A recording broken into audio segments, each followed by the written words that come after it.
এক জাররা পরিমাণ গুনাহ নিয়ে যদি কবরে যাই, ওই কবরের দুই পার্শ্বের মাটির চাপ জমিন থেকে 9,30,00,000 মাইল উপরে সূর্য, ওই সূর্যের গরম সহ্য করতে পারো না রে যুবক। গুনাহগারের মাথার উপরে যেদিন সূর্যটা নেমে আসবে, সূর্যের তাপে গুনাহগারের মাথার মগজগুলো ভাতের মারের মতো ফুটতে থাকবে। ওই সময় সহ্য কেমনে করবি? একটা বেতের বাড়ি দিলে সহ্য করতে পারি না। যদি গুনাহগার হয়ে কবরে যায়, ফেরেশতাদের আঘাত কেমন করে সহ্য করব? চিন্তা ভাবনা করে দেখলাম দুনিয়ার সম্মান টাকা পয়সা কিছুই না।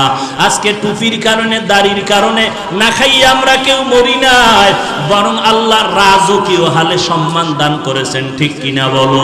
হাজী ইমদাদুল্লাহ মুহাজির মক্কি রহমাতুল্লাহ আলাইহি যত কিতাব খুলে দেখে কোনো লেখা নাই, সব সাদা সাদা সাদা।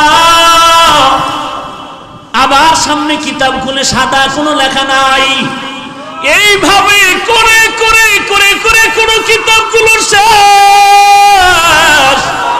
শেষ পর্যন্ত হাজী ইমদাদুল্লাহ চলে গেলেন আবার ওই ঝাঞ্ঝানো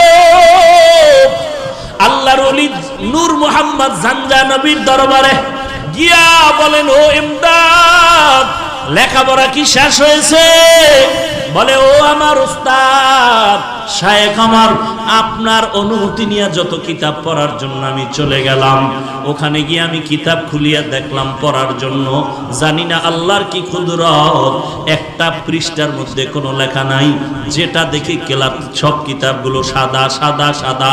একটা কিতাব বন্ধ করি আর একটা খুলি সাদা, একটা বন্ধ করি আর একটা খুলি সাদা। এইভাবে দেখলাম কোনো অক্ষর কিতাবের মধ্যে নাই। নূর মুহাম্মদ ঝাঞ্ঝানবী চোখের পানি ছেড়ে কান্না শুরু করলেন আর বললেন, ইমদাদ,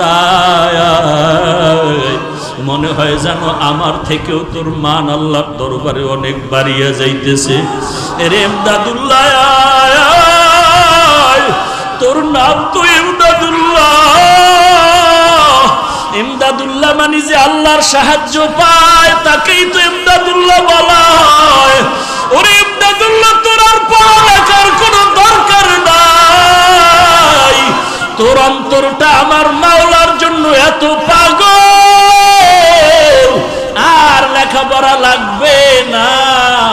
আমার আল্লাহ তোর দিলের তামান্নার উপরে আমার আল্লাহ এত রাজি হয়ে গেছেন।